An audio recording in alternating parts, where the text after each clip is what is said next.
want to have a little bit of a chat today about work on the floor on your knees, and especially knee drops, knee rolls, and all kinds of things that involve the knees and the floor. Now, I do want to say right from the start that this is different in adolescents and adults, and so we want to have a little orientation around the knee to see why this is the case. So what is fine for an adult may not necessarily be fine for your average 12-year-old.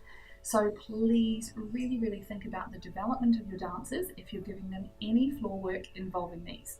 So if we have a look at a knee, and this is our right knee, we have your femur, your big thigh bone, we have your tibia, your shin bone, your fibula, your little baby shin bone here, and then your patella, your kneecap. And so when this is working nicely, it's actually a great joint. It gives us lots of range and versatility.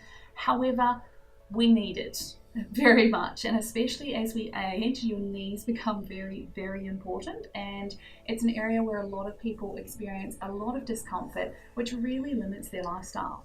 So protecting our knees is hugely important. One other thing that you want to really think about is that you have your quadriceps up here coming down, and then you have your patella tendon, which attaches down onto your tibia. Now, this is exactly where one of the major growth plates in your lower leg is. So anyone under about the age of 16, this isn't going to be fully formed.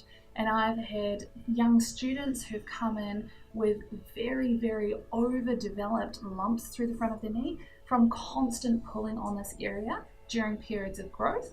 We have issues with Osgood-Schlatter's disease, which is where the bone can actually be cleaved off a little from too much load through this area during a period of sudden growth or intense activity.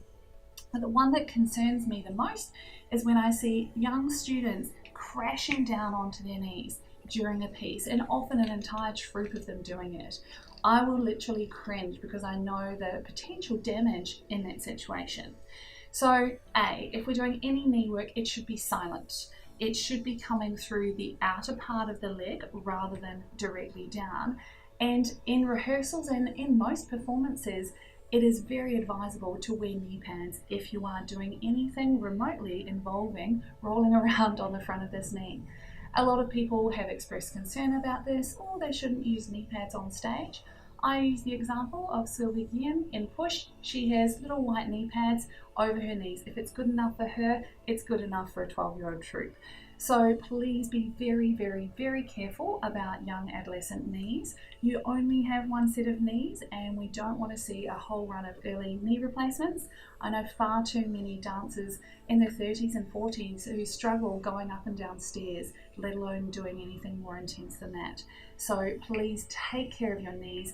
Learn any contemporary floor work techniques beautifully. Use support while you are learning them, and try to make it as quiet as possible if you're doing any floor work.